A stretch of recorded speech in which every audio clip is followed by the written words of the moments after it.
It's Lancaster Woodturners Weekly Coffee Hour number 200 and, what are we at anyways? 267, I think. My calendar is supposed to know, and I guess I'd sometime or other like to get it right on here. Yeah, 267 today. Since we started doing this 5 years ago on Thursday mornings, my name's John Kelsey. I'll be your moderator. For anybody new here, please understand that Lancaster Woodturners sponsors Coffee Hour as an official club event. You can attend whether you belong to our club or not. We bet that if you attend for a while and enjoy it, you'll join our club. And if you don't, you can be part of the entertainment. So it's a win all the ways around. We usually have about 50 people online by the time the hour cranks up, but it is August. It's summer vacation time. I see 39 right now. And I'm going to adjust my screen so I can see them all. There they go. Yeah, I'm behind. I got last week's recording almost ready to post. I'll probably post last week and this both at once later this week. And attached to the email, at least for some of you, was Don's drawing for his napkin holder that he's been shown us several times. And I think we sent the drawing out once before, but I sent it out again. And I'm not sure I got it onto all of the email invites or not. But if you're looking for it, drop me a note and I'll make sure you get it in particular. Let's see, September 2nd, Lancaster Club meeting. I'm now speaking for Ziegler on this because he's not here today. We're going to have Trent Bosch, who's going to show hollowing for everybody. Trent has a hollowing system he'll sell you, but the offer for this remote demo, which will be a hybrid meeting for our club, is you don't need to buy anybody's gizmo. And I'm not sure what techniques he's going to show, and I'm looking forward to it. It'll be starting at 6:30, the club doors open. You can log on and watch it online, or you can attend in person in New Holland, where you'll also be watching it online, but you'll be doing it with other guys and women, people. In other news that I know I have to give you, I'm going to give it while I have it up on my phone. Doug is part of the Mid Atlantic, is Lancaster Club's delegate to the Mid Atlantic Symposium. And as most of you know, the Mid Atlantic Symposium is coming up the weekend of September 19th, 20th, 21st, Friday evening, all day Saturday, Sunday morning, and then a lovely lunch, which is always kind of fun, and out of there by the middle of Sunday afternoon. Early registration ends in a few days, and the early registration discount ends in a few days as well. If you can get to it, it's a hell of a symposium. I'm going to read now what Doug wrote to me because I didn't know this. Wants us to mention that the symposium is offering free admission to students interested in attending our event. We are restricting it to high school and technical college level students under 21 years old, but we are not being too hard-headed about it. Anyone who is younger than 16 years needs to be accompanied by an adult who will also be allowed in for free. Students who want to register should send their request to join us to Carol Hall, and that's carol@seaglass.us. I know you can, you get in touch with Mid Atlantic through their website in any way, and you can get that sorted out. As a reminder, the demonstrators this year are the Weissflogs from Germany, Aiko Tanaka from Japan, and towards that, our good friend Angelo, I don't know if he's on today, Barry and Angelo have made a Japanese-style lathe, which is many things Japanese works the other way from things Western, but it seems to work really well. Aiko is a bowl maker of great renown and has traveled to the U.S. before, although I don't know what she has in English, but that's going to be a terrific demonstration. And the other demonstrations are Steve Cook, Kim Williams, Helen Bailey, and Greg Gallegos. And I don't know most of these people, so I can't plug them hard. Early registration ends on August 29th, and you can go to mawts.com to register or to get more information. As I've often said here, the weekend symposiums, regional symposiums are, to me, much better deal than the national symposium. They're cheaper, they're easier to get to, and it's a drink of water I can handle. The national is so much crammed into so many workshops, you just have no idea what to do. There's always a good trade show and always a really good show and tell instant gallery, and like last year, there's going to be a craft room setup, which I imagine will be run by Carol Hall with friends, getting people hands-on into some interesting thing or other that they didn't know was fun. Okay, other local club news before we go to the hands. Nobody. All right, got it. Most of the clubs are off for the month of Hey, August. John. Yeah. This is John. I just got a note from Ron Sheehan that there aren't enough videographers, so we need some more volunteers to be videographers. And along with that, if you do, I don't know what the number is, so many sessions that you get a discount, you get half your feedback. You've done So it for a bunch of years and you found it was quite a lot of fun. yes, I have. I've done it a couple of times too, and I agree with you. It's a ton of fun, especially if you get to be the videographer in the room with somebody whose demo you really want to watch. You got the best front row seat of all. Right, right. And you get to choose these shots and see exactly uh, what he's doing and how he's doing it. And you control all of that. So yeah, Yeah, it's pretty cool. very fun. So anybody who's going to go to Mid Atlantic and you want to try it, they'll show you how to work it. It's easy. It's the booms that Rick Baker designed. We have one at our club space. You work a couple of handles and work the boom, and you're in control of the shot that's on the big screen in the room. John, I'll put my email on there. Anybody wants to volunteer for a videographer. This is Good. Ron Sheehan.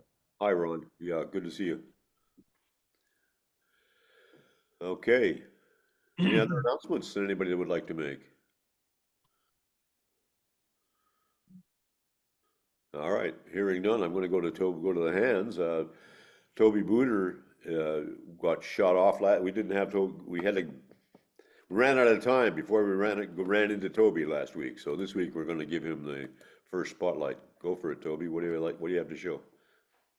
Well, I have some pieces that you hear me okay? Yes. Okay, I have some pieces that I'd like to show that's, here we go. Seeing that one? Yep. Not yet. Yes. Got it. Okay, this is spalted birch. And this was from, did I show this last time? Nope. Okay, good. I had some, I left the bark rim on. I thought it's rather thick for what I usually do, but the barks really stood out to me. So I left it on pretty wide. I'm surprised it stayed on so well. Yeah, because this was laying in one of my friend's fields for quite a while, but it was raised up, so it wasn't actually on the ground. So that helped it out. Yeah. This is why I left the bark on, because it just complements the spalting on the inside. I thought colors go well together. You didn't dye this one. This one's not dyed now. How come? I only had one piece of it, and I wanted to see what it looked like natural, and then I was happy with that. So no reason to mess around with it. Cool. It looks great. It's a beautiful piece. Do you have a side view shot so we can see what go back a second to the first shot? Oh yeah, Yep. okay. Yep. So there's no foot there. No, it's flat and then concave, Yep. which you can almost see on here. The reflection a little bit. Yeah, you can see a little bit of a reflection up Yeah, there. Yeah. And it's birch. You can tell birch. The figure in the birch almost always looks like this. Even birch burls. That's kind of what they look like. What do you mean? that What are you pointing at? This white area here, kind of chatoyance area. All the birch burls I've had, they don't have eyes in them. They just have this kind of wavy pattern to them. Huh, okay. It looks almost like ambrosia on the bottom. These streaks up here, they do, yeah. And it could be. They could be, yeah, that looks like beetle damage for sure. Yeah, I've seen spalted birch that looks like that. So yeah. You northerners, you get birch. We don't get much birch. Yeah, most of the birch I've seen I got from further north than where I live. So yeah. What do you got there, Toby? This one is part of an elm burl. It was a cut off, kind of an odd shape, and I just thought I like this area down here where I guess there was a branch coming out at some point. and I left it awfully thick too, because I didn't want to hollow clear down in through there and risk it coming apart.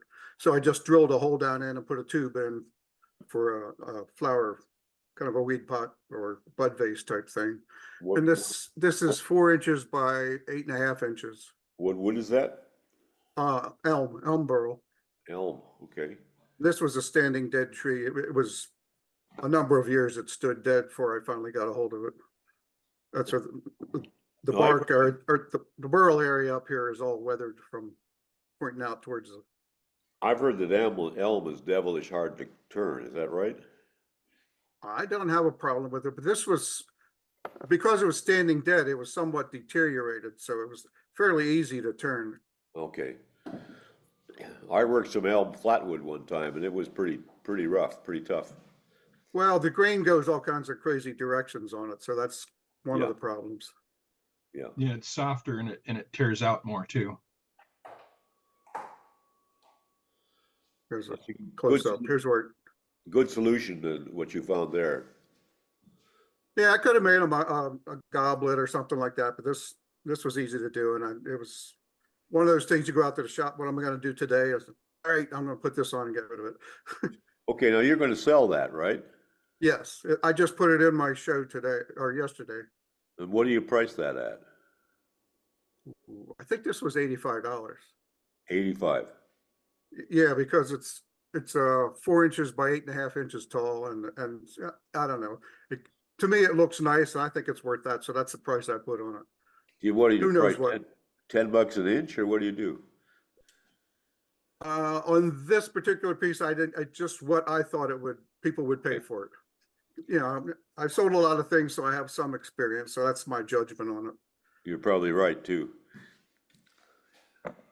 And these are some more. Oh, go ahead. Toby, if you go back to your previous piece, Yep. I was curious what you identified as a branch coming out. Was that in different view where you can there? Is that actually the pith? In other words, did this sample block like start life as a 4x4 core that went right through the center line of the tree? I'm not sure. The tree itself was, as it was growing, had branches cut off, you know, because it was along the side of a road. And when they cut the branches off, the burl area of the tree, the whole tree had burls all over it, grew over these cut off branches things as it grew. So I'm not exactly sure where in the tree this particular piece came from. And I don't know if I doubt that that is the pith of the tree. But So I'm not sure. Do you feel that the blank was cut perpendicular to the tree? I mean, Well, yeah, because the right. burl is facing outward here, yes. Right. But I don't Or know if even this if, is the even center if of the, it's not, that could be the center line pith. yeah, it could, or a tree or even a branch. It could be the center of a branch, I suppose. It was a fairly big tree. Okay. Yeah. Very nice effect in that view right there. Yeah, that's what I thought. And that's the reason I put the price on it, because it's just something unusual. Yeah. And I take pieces of branches and then make these little bud vases. I sell a number of these. These are priced at like 20, 25 bucks a piece. And they're usually about 5 to 6 inches tall, something like that. I This bet one they is- sell- this- They sell this- as quick as fast as you can make them, I'll bet you. Pretty much, yeah. When I want to make them, you know, sometimes you make things, you don't want to do them all the time. So I do them in stages. Yeah. This one here is kind of a bug-eaten hornbeam. This is yew, and I believe this one is ash. And there's Toby, a Are all of the finishes that triple thick spray that you use? yes, that's my go-to finish because it's easy and that's what I do. And shiny cells. And shiny cells, yeah. Oh, This is a lidded container here. This one is maple burl, 3 inches by 7 inches. Fairly simple. It didn't have a whole lot of figure to it, but Has that I got dyed it, so that brought the figure out a little. is that a test tube inside as well? No, that's a No, lid. no, this is just a hollow. And is it bored out or turned out, or what did you do inside? Yeah, I turned this one out. Here it is. That's the inside. And why green? I don't know. Okay. Sometimes I just throw colors on there because I've been doing blues for a lot, so now I want to do something else, so I just try a different color. Well, when you do this though, when you're applying the color, does it look a lot darker than it's ended up here, or lighter? I mean, I'm always terrified when I start to put color on. It's so intense. I go, ah. Well, like I say, I do dilute it. I put it on there. When you first put it on is generally what it's going to look like once you put the clear coat on top of it. Because you put it on wet and it dries and it turns out real light and pastel looking. But when you put the clear coat on top of it, then it goes back to what it looks like when you first put it on when it was wet. Okay, that's a pretty good guide. I didn't quite have it. I haven't done enough color to have any real feel for it. It always scares the hell out of me, and that's why I'm always so fascinated by these things. Yeah, the first bowl I did was a box elder bowl, fairly large, like 12 inches. And I put blue on it, and it looked great when I first put it on. And then I came back down later. This was when I was doing it in the basement, and it was all dry pastel looking. I said, "Oh, what the heck happened? I ruined it." So I put another coat back on to make it look like it was when I first did it, and it looked good again. And then when it dried, it got pastel again. I thought, I'm pulling my hair out. I put another coat on it. And finally, I thought, I'm just going to put the finish on it. And at that time, I was using wipe on poly. And when I put the wipe on, it was like, oh, there it is. That's what I want to see. So, yeah, that's how I learned about it. Yeah, well, it's good effect. Nice piece. Nice work. Nice details on that one. I love the top of that. There's so much character in it. I'm sorry, say that again. I like the lid of that box. There's so much character right there. Oh, yeah, yeah. Let me see the top of it. It's all one piece. I just put a couple of beads and the grooves in, and I usually try and decorate the inside of it too. So when you lift it up, you see something going on. Yeah, but I'm thinking you oriented that blank to get to the interesting character into the lid. I mean, I think that was the point of making the turning, wasn't it? Oh, yeah, there's lots of decisions going on when you put a piece of wood on your lathe. Everybody knows that. Yeah. Yep. And hopefully you make the right ones. If not, you'll learn from it. Or you don't. Or you don't, yep. I got a load of cherry burls a while back, and this is the first one that I got finished. This one I turned, it's a single turn. I turned it once and then just let it dry. You can see all the ripple effect going on there. Burls do that. They shrink more in certain areas than others. Gives a nice texture to it. And I try to leave the bark on my pieces whenever I can because it makes them different than, I do artistic type stuff. So Now the wood on the far side of the inside, that looks like it's dried all wrinkly now. yes, that's what I was saying. I turned it green, and then when the burl dries, some of it's denser than the other parts. So the denser parts hold their shape, and the softer parts shrink down more, and it leaves that. How do it hold the bark on when that's going on? You got me. It just stays on there. Cherry burl is pretty well. It holds its bark on pretty good.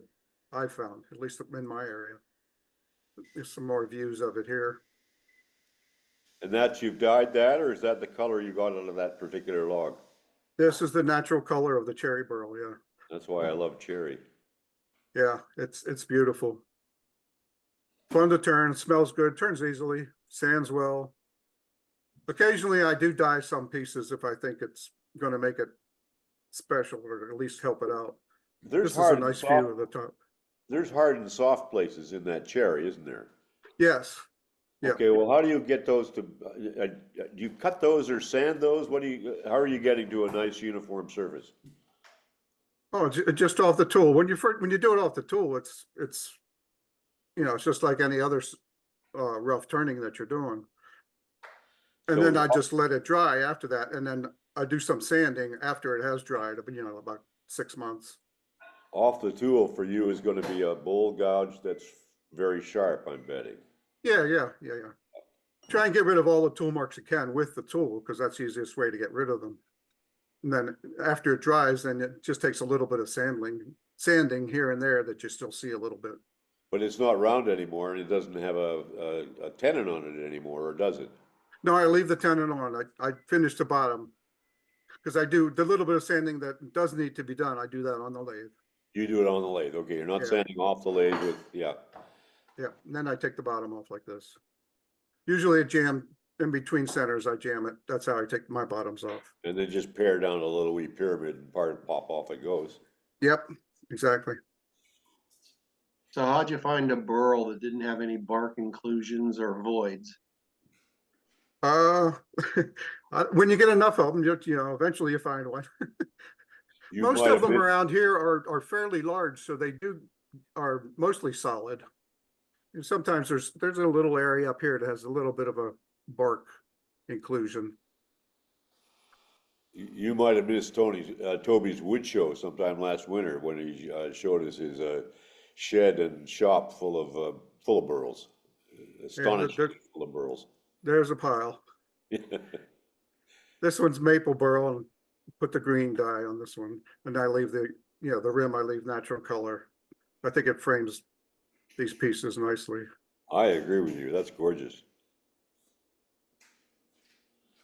How big is that, Toby?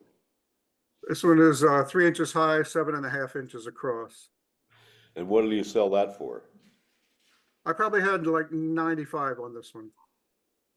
A deal. Hey, Because of the Toby, way the burl was shaped on the surface, when I rounded it out, cut it out, it sort of left corners on here, which I thought was kind of looked like a square bowl. It's interesting. hey, Toby, I wouldn't want to reach in across that edge to get any candy you put in the middle. Oh, it's not that sharp. It has a couple good gouging edges. When it's I love spinning around, you got to be careful. Yeah. it. And this is my last piece. This is the same maple burl there. This is another lidded container. And I did dye this one. I just put yellow dye on this, and this is the color that it came out. It's almost a natural color, but it sort of enhanced it a little bit, I thought. I'm starting to get that you just have to do it and learn what it'll do rather than I chicken out before I get to a finished piece. I start to work with the dye and I get horrified at how it looks at that. Yeah, what helps me is if, I have enough of this stuff laying around that if I mess it up, oh, well, I'll make another one. Yeah, and I do samples too. I make samples on offcuts. I've always got some offcut of wood from preparing the blank. But That helps a lot. For the same because I haven't made it smooth, so I'm sloshing the dye on to see how that looks. It doesn't look like it's going to look on a sanded piece. Great, it does make a difference. Now that one, Toby, should have a good value on it because that's awesome. Oh, thank you. Yeah, I figured with this is probably about 95 too. It's 6.5 inches tall, 2.5 inches wide. It's kind of like the old flagons they found in the Mary Rose from the 16th century, the kind of what everybody had drank out of flagons that looked kind of Oh, yeah. With the wood burning on here, this second wood burn, it really, I thought it hid where the lid is pretty well. Yeah, sure. Good job. Hey, John, when you pull the dye and you think it's on too thick, you can always sand it back. Yes, I know that. And I've experimented with that. I just have, I don't know. I used to be pretty good with colored pencils and markers, but dyeing on wood has always bewildered me, and I just haven't put enough time to it to really understand it. John, you know what I do? As you might guess, I put it on pretty thick, nothing like Toby does. But then I take fresh alcohol, just plain old alcohol, and work the surface until it feels right, because that kind of dilutes it or blends. Now, that's a good idea. I hadn't heard that before. That's a good idea. I do that to almost all of my dyed pieces. It's just my way. Toby has a tack. He knows how to do it. I'm experimenting. He's done hundreds of pieces. Greg is right. You can sand it back, and I'm kind of I just need to suck it up and do that. And working it around with alcohol so you can move the color around, that's also a great idea. Two good ideas. Yeah, the alcohol in a spray bottle is a great way to even out the color between multiple colors or even just one. I do that routinely. Huh. And that Yeah, would and the other choice is to look at that and go, okay, what's the complementary or the contrasting color that might add, that might subtract what I don't like. You know, you kind of end up mixing colors on the piece. So well, if you go complementary color with a lot of wood, you end up with blue. You know, we've had that conversation before. Yeah, if you put enough on there, it just turns a mucky brown altogether. Yeah. yep. All right, Okay. that's all I have. Thanks for looking. Thank you, Toby. Thanks for a great show. Always good to catch up. Any other questions or comments for Toby before we move on? Do we have to go to the show to buy a piece, or could we like contact you and say, hey, I want that one? Oh yeah, I sell a lot of things online. People, Oh, you know, okay. I put it on Facebook, and He's actually open. tomorrow night I'm having a reception at our Artisans Gallery, which I'm a member. It's a co-op, and I put over 30 new pieces in there. So So that should that's be a fun. reception tomorrow night in what town? In Lewisburg, PA. Lewisburg, PA. Where is that in relation to somewhere? Along the That river. is, yeah, it's north of Harrisburg, south of State College, kind of in between there. All right. Yeah, Bucknell University is there. Okay. Yep. And All you right, put thanks in a lot. the deets in the chat. Somebody might pick up on it. I'll do that. Okay. Thanks a lot. And Toby, you're an example of a good cooperative, local cooperative, artist cooperative, which I wish I had. And I think a lot of guys would benefit. You folks up there have figured it out, I think. So Oh, thanks. Yeah, we get along well, and all the art that we do is complimentary. It's Yeah. But it everybody's happy. sells. People come in and compliment us all the time. Yeah, but it sells, and you're not particularly in a rich part of town, or part of the Pennsylvania, as I would say. Right. Well, Yeah, if it was a New York area, yeah, I'd triple my prices.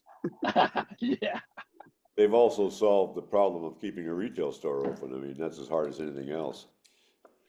It is, especially in a downtown area, because rent is tough. Yeah, and you got to get people. If stores open, somebody's got to be there. The town does a good job of trying to draw people in. They have a local group that Lewisburg Downtown Cooperative. They all the businesses get together, and what can we do to get more people here? Yep. We've done a slideshow from that gallery before, and we'll be happy to do another one if you're having an exhibition. Well, I'll see what I can do. Okay, thanks. Okay, cool. I'm gonna let's see. Oh boy, people we haven't been hearing from regularly. Let's start with Jeff. Hi, Jeff. What do you got? Good morning. Yeah, I've got an example of a novel crack filling technique. Mike Golka referred to it some time back, and I thought I'd go to work on that, take some pictures as I was doing it. So What kind of technique? Say again. Filling cracks, big cracks. Okay. So I don't know if you can see that. Perfect. Ordinarily, you would not turn a piece like this.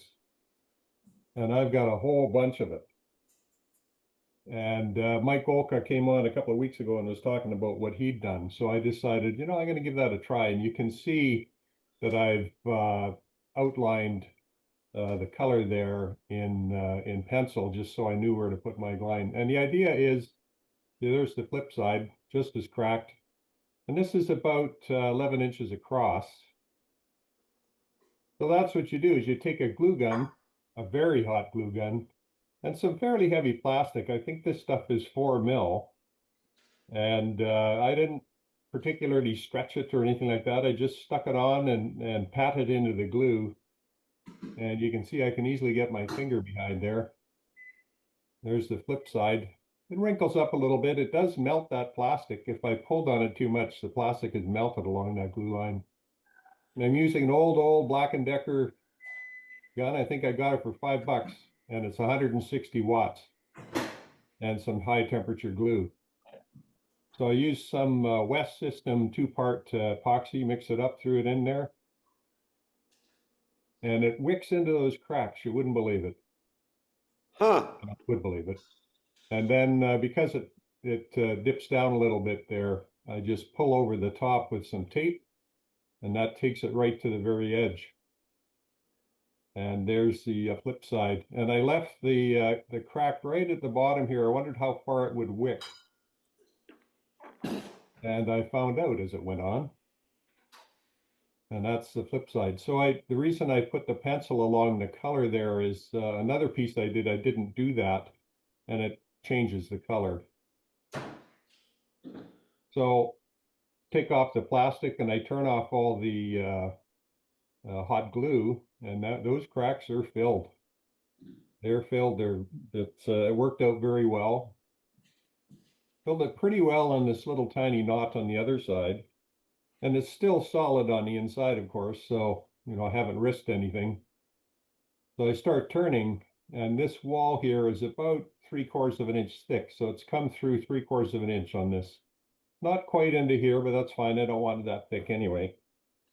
Well, you're using the well-known tendency of epoxy to sneak through any opening and leak to your advantage is what you're doing.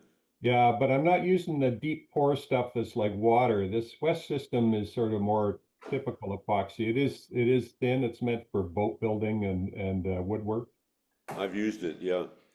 So this is probably a good 1/2 inch, and this thing is solid. I'm not worried about these cracks at all. This is more cosmetic right here, and I later filled that with a little bit of CA glue. But you can see why I wanted to do this stuff. It's just got terrific color. This is Manitoba maple, box elder, and that's the piece as it turned out. Now, are you expecting that red to survive, or are you expecting what? Or did you add a dye to it at some point, or what's your thoughts? That's the real deal. I don't expect this one to survive. UV light seems to fade them at variable rates, so it's going to go brown. But for now, it is a beautiful bright red color. I can show you this thing. Spectacular. I'll turn off my background. Turn your waterfalls off, yeah. Pear sometimes has a red line in it as well, and it fades to brown, but when it's turned, it's gorgeous. Well, I don't know if that'll show up in the light very well. Hold it closer to your face. You're not enough in the camera. And lift it up a bit.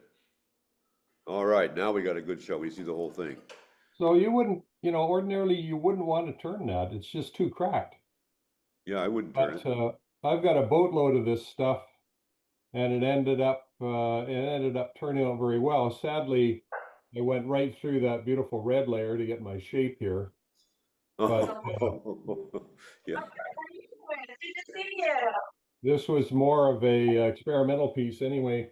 So this is the first piece I did out of birch, and it had some big cracks in it. I don't know if you can appreciate those very well. Yeah, I can see. So that's another one, this birch one with cracks, and there's just too many to seal up with CA glue, I think. And they're a bit too big. I don't find CA does an especially good job just running it into cracks repeatedly. It doesn't go deep enough somehow. Well, it works, but it's also brittle, I found. Yes. So, yes. If it's a big crack, that thing can bust off and end up somewhere else in the shop. Ask me how I know. So I thought that was quite a novel technique. For that Manitoba maple, of course, I'll have to put some UV inhibitor in there, but that was more of an experiment. And you don't have to sink your whole bowl in epoxy and spend hundreds of dollars in it, eh? To just use a little heavy plastic and some hot melt glue, and then pour it into a little pocket and let it sit. That worked pretty well, and I just used a bowl gouge to turn it. When I was done, it turns a little funny because it's so hard where the epoxy is and then soft where the natural wood is. So it turns a little funny, and of course, epoxy needs a whole lot of sanding to get a decent finish out of it, but it's interesting. I wondered also whether it might have stabilized the tendency of the wood to fold up along the growth lines. So time will tell on that one. But I've got a whole pile of that stuff I got from my cousin, and it all wants to be kindling. It's all cracked, and it has beautiful, really bright color in it. So I was just looking for a way of trying to salvage some of the pieces anyway. So you see, what I would do with those pieces, because I don't do those epoxy things, is saw them up into littler pieces and then make little things out of them. Yeah.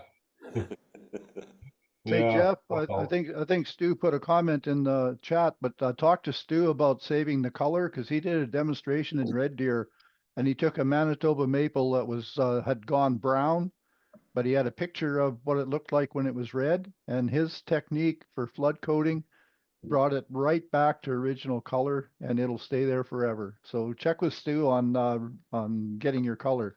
Didn't Stu show us that? I believe he did, yes. So it's somewhere back in our fairly recent archive, but I don't know where. Yeah, I did show it, and actually, I just sold it this week here, so it's gone. But I'd show you again, but it's history. Yeah. But like I said to you there, Jeff, in the chat, let's get together. I'll give you a hand with it, and we can try a couple, see if it's successful. Bert said you brought the color back. Is that what he's meant to say, or is that what you did? You brought the basically color back. Yeah. What I did is I finished turning the wood and finished sanded and ready to go for some kind of a finish on it. And I come up with this idea with the flood coat.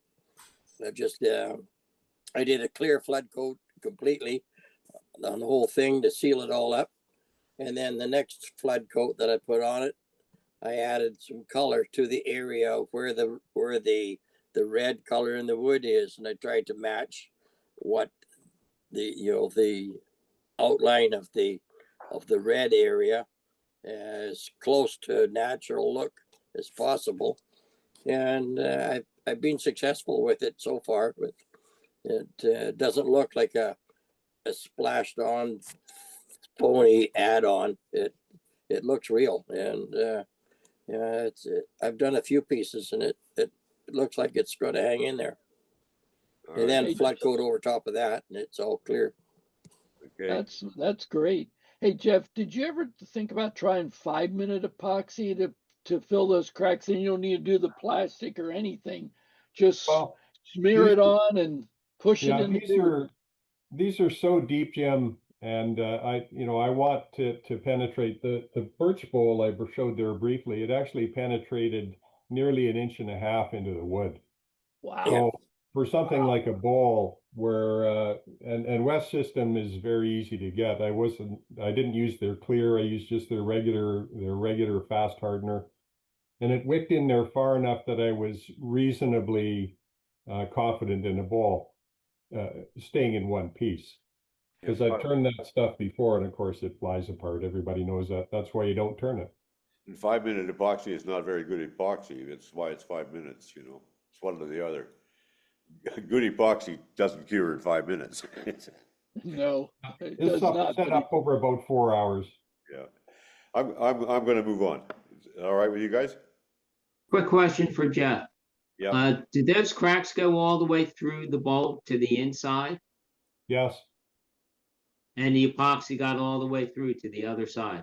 No, it penetrated in probably 3/4 to 1 inch. Yeah, that's the point of this technique. Very interesting technique. Wow, it went in that deep. Okay, great. Yeah. Thank you. All right, thanks a lot, Jeff. Very interesting. How about you? Quite a while ago, I had one of those costume malfunctions while I was using my table saw. I did a rip cut on a small piece. I make pens, and I was cutting pen blanks. And as I turned the saw off, and as I reached over the saw blade, it turned back on. How did it do that? Well, I took the switch apart and the switch was all corroded and pitted, and so I replaced the switch, but it made me think, and I have since added a kill switch to the table saw, and I thought about making one for my lathe. But most lathes, unless they're very large, don't come with one of those pendant switchers. And so let me get in here. How do I do this? I need to get this on. I'm going to turn my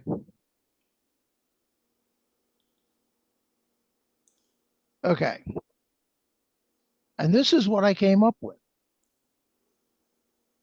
This is simply a on-off switch sold by Rockler.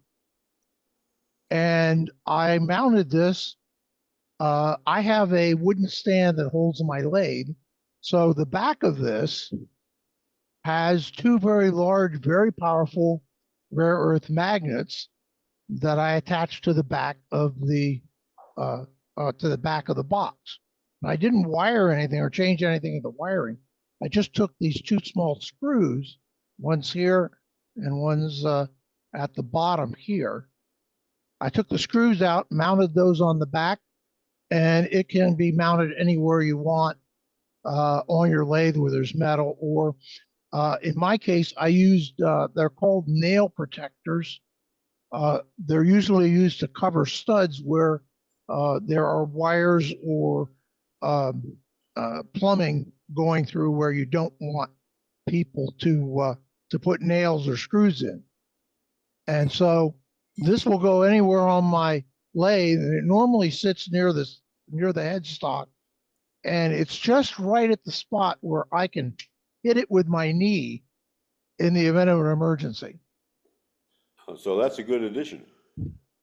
And so if you don't, and it has the now it only works with 110. Wait, okay. You're back in camera now. Okay. So you plug the lathe into one end of that, and you plug the other end into the wall, right? Yes, yes. And here are the two plugs. You don't have to do anything. It comes with this. It's already assembled. How long are those cords? Not very long. One is about 2 feet. Is about this, about okay. 2.5 feet. The other one is about 8 feet long. Okay. The one that goes to the wall. Right. And so I can pretty well mount this anywhere I want on the lathe. If I'm working off the end of the lathe, I can put it down there, or I can put it wherever I want. Good job. All I had to do was drill two small screws in the back of this box, and then put screws in along with these magnets. Now you could do that on your table saw also, couldn't you? I did do that, but the one of my table saw is not this kind of a switch. It is a because I put this kind of switch on my table saw, but I also mounted a kill switch that's on the floor that if I step on it, it shuts the power off to that table saw. Good move. Because I do not want to ever have that happen to me again. Yeah. And one of the things I do is this. I normally have a sled on my saw because I cut mostly small pieces. And my sled has two of these, a right hand and a left hand. And it has clamps on it. So whenever I put it through, my hands are right there and I know where they are. And they're not anywhere near that blade. Another good move. Excellent, excellent points. So that's it for me. Okay. That particular kind of switch can also be used on 220 volt systems. However, it doesn't have the cords like you have it pre-assembled. I've put them on my bandsaw and on my table saw. It's the same kind of switch, but I had to wire the plug-in for the table saw into the switch and then into the motor. But it's exactly for the reasons you pointed out. It's a kill switch. I can hit it with my knee, and it disconnects both the contacts, line 1 and line 2. It's excellent safety tip. Yeah, I don't know if this one does that or not, but in any Yeah. case, I think I bought a kill switch like that from Amazon, and I wired it 220 for my lathe. But I love your magnet idea, because I fooled around for the longest time to figure out where to put it, that I wasn't hitting it when I was turning. You know, it's the quandary. You want to be able to hit it quick, but you don't want to hit it while you're turning. I finally found a spot, but I love your magnet idea. That's great. My and robust. if you make some kind of a table for your saw that's wood, you can put nail plates on anywhere you think you might need them, Yeah. and just that holds it in place, and you just kick it when you need it. And I have used it on occasion. Very good moves. Very good moves. John, Yep. I think you mentioned pre-show that Kent had something to show us. I didn't want you to miss him. I see Kent, Matt Harber and Kent Crowell, both new guys, so we're going to say hi to them both. Let's start with Kent. Hey, I taught woodworking in middle school for 30 years, and I got all my fingers, and all my kids got all their fingers. And someone challenged me to make 100 spin tops to give away at a fishing event. They thought I can make a top, you know, in 5 or 10 minutes. But anyway, I ended up with these CDs. I know it's not exactly woodworking, but if you can make a wood top in 100 wood tops, so that hole in that CD is 14 millimeters, and that marble is 15 millimeters. Where it is 15 millimeters, and it fits in there just perfect. Then you go get your Dr. Pepper bottle lids, and the biggest challenge I had was finding some adhesives that would handle and make this hold together so a kid could play with it for a little while before it broke. You know, ideally not come off at all. But the spinner top, right? Spin tops, yeah, spin tops. So you can't make the Goombas there that you need out of wood. You're going to plastic and marbles. Marbles is a great idea. Marbles, and then there's the top of my super glue lid right there. When you run out of the super glue lid, and I've got some with golf tees on them, but I needed a way to make them fast and to make them cheap. The CDs are free. The marbles are $55 or $3.50 at Walmart, and your super glue, hot melt glue, whatever you have. And I'm new here, so I may break the rules, but I have a sticker on here. I raise money for Alzheimer's Association, so I have a round business card, and people can go look at that Alzheimer's walk or Alzheimer's bike ride, and they got to sit there and listen to me, because the sucker's going to spin for about a minute to a minute and a half. They don't. And the kids, if the kids want one, I said, kids, it's just like Walmart. Just go down the aisle and play with all the toys, and the ones you want, pick up and go to the front of the store. And at the fishing event, they can play with them and fit in their pocket. I love doing the wood ones. I have some high-end, nice wood ones. I have a video of a Frenchman that makes a variety of tops. And next week, I'll join y'all and give you a link to that. That I play on a TV set in the background if I'm doing a arts and crafts type show. And so if I run out of things to do or say, they can watch the video shortly. But great group, it looks like. I know I've listened to John talk a little bit more on some of the YouTubes and things. And we got SWAT going on. I put a link to it in the chat. SWAT down in Waco this week, and there's a free PDF if you want the handouts. Save you a trip to Waco. But appreciate you. A nice group. Hey, thanks for joining us. About tops, we've had quite a lot of tops, actually. We've got several guys, Kai in particular, who've been deep into tops. So back in our archive as well, there's a lot of very innovative and very funny top making and top videos. So we might get it all together one time and pull it out into a top show. A picture of all the tops. All right, there you go. M&M's. Okay, thanks very much, Ken. Matt Harber, where are you coming in Howdy. from? I'm in the Detroit area in Michigan. I've been turning a while. I've got a whole bunch of stuff. I'll try to be fast. So you wanted me to show this guy. He's Yeah. about 12 inches tall. I tend to do them in themes. The faces are painted. The noses are 1/4 inch dowels that are I just sharpen them on my belt sander and then paint them orange.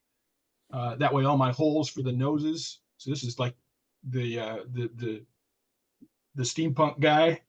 So I tend to do them in themes, and then I made a fair number of gnomes, and I made some for like St. Patrick's Day too. And you can get the faux fur on Amazon. Don't even have to be any wood on that one. It could be a coffee can inside that. Yeah, but it's scrap wood. It's just like stuff out of my scrap pile. So I showed some goblets earlier that were small, but this is a bigger one. This is cherry. What's your finish? And that's like spar urethane, Helmsman's clear spar urethane. And I do a fair amount of natural edge stuff. So this is a natural edge goblet, and it's super thin, and this is out of a branch. This is silver maple. The pith is right through the middle, and it's really thin. So now, what did you glue that bark on, or is it just making it? No, it's just making it. I do some enhancements, like I usually buy Starbond extra thin super glue. That's what I buy, and I buy it extra thin so it wicks into the wood. So I'll do it on the bark edge here when I get down close, and then when I get on the inside, I'll do it there. But this mostly stays, and if it doesn't, you can always like get out the torch and burn it. No, wait a minute. So no. Once you put the Starbond in there, does that become your finish? Are you using Starbond as a finish, or are you finishing over? No, I'm finishing the spar urethane over it. Okay. So and I'm spraying it because I've got natural edges, and I wanna get it in all the nooks and crannies, right? Okay. So it's rattle can, and it's a Minwax product, Helmsman spar urethane. Yeah. Okay. So, and then this is a natural edge cedar piece. This is also end grain. Pith is right through the middle. Hold it still now. Just hold it still so we can actually have a look at it. Is that cedar or yew or? Yep. Yew cedar. Eastern red cedar. Eastern red. Okay. Juniperus virginiana. Does that grow native near you, or is it a hedge? It's a tree here. It's native. I have quite a bit of it actually. I got some in the shop, and it must all be in the boxes. So in a while back, I taught myself to do dot painting, which I'm sort of fascinated by. So that's dot painted. That's a little mushroom. Hold that still so we can see it. Hold on. Okay. Now, what do you mean dot painting? Are those burned in dots of paint on? No, those are paint dots. Okay. Thick paint like gel. Yeah, I think this is Ranger Ink 3D paint. I've tried a bunch of the cheap stuff, and this works much better for the 3D effect. You get like little Hershey's Kisses all over everything. It's really great. So that's like my favorite, some of that. And I was cleaning up some stuff that was sitting in my stacks in the shop. So and in the process of doing that, I did this piece of walnut that was that I funneled it. Okay. So I was like, all right, what do I do with that? So I dot painted it. Oh, hey, very cool. Now, do you do that on the lathe or with it on flat on the bench? You'd have to be flat on the bench. No, I do it flat. And a lot of this is freehand. So you basically just set the dots up, and then everything else, like I did the ones in the middle, the white ones in the middle first, and then the others are around that in between them. Okay. But how do you get it all to work out so nice and even all the way around if you're doing it by eyeball? Well, if you look carefully, it's not nice and even. It's a little closer here than it is down here. So no, I mean out towards the rim though. You've got around that rim. Well, you're doing the next row of dots. Like I do the white ones first, and I do the pale blue. And as you do them, you're doing the next dots between the ones that came before. Okay. Right. Yeah. So and then as you get out here, and then this is you're trying to do them in a geometric fashion. So you're multiples of 4 or 16 or something. Okay. So that I think that this is, I have to count them, but this is a correct even number all the way around, including the outer stuff. So by the time I get out here, I know exactly. So there are 3 of these dots here between these longer dots. Okay. Okay. Yeah, I see all that, but I still, seems to me you're at a pretty high risk of ending up with a half lozenge out there someplace, you know? Yeah, well, you adjust it as you get close. What finish do you put on before you put the dots on? If I'm using any finish on the lathe before I do any painting, it is basic sanding sealer, rattle can sanding sealer. And I have for years used Deft lacquer-based sanding sealer. You can get away with just straight up lacquer. Again, you spray light coats, you sand it back, and that does a pretty good job of sealing the wood so you don't get a lot of seepage with the paints. Okay. So, and then I did, this is a box lid. So this is, oh, I forgot to take this out of, this has got a spiral ribbon finial. Okay. So what's the box underneath that look like? Yeah, I forgot to take it out of the wrap. It's also cedar. So this is cedar.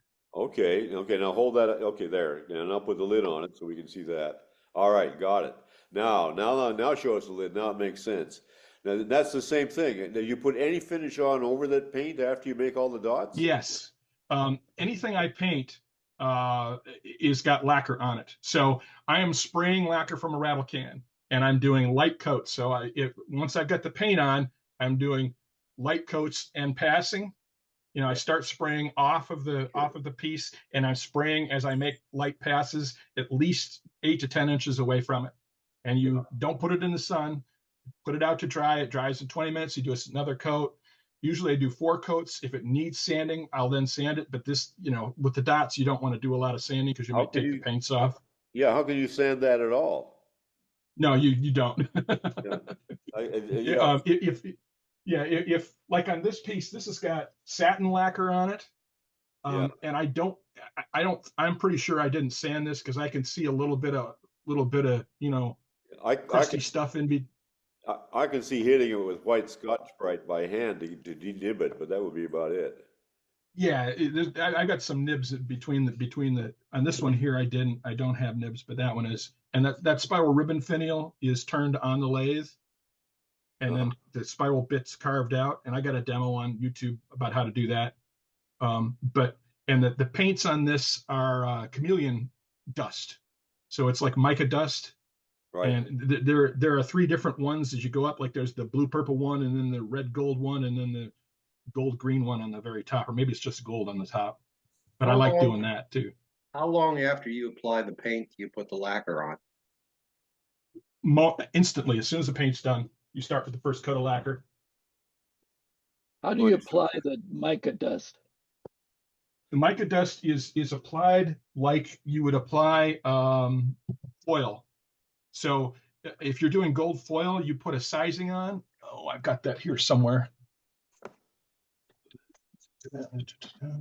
We might just put this conversation over to next week if you want to bring it back, because we're right on our hour now.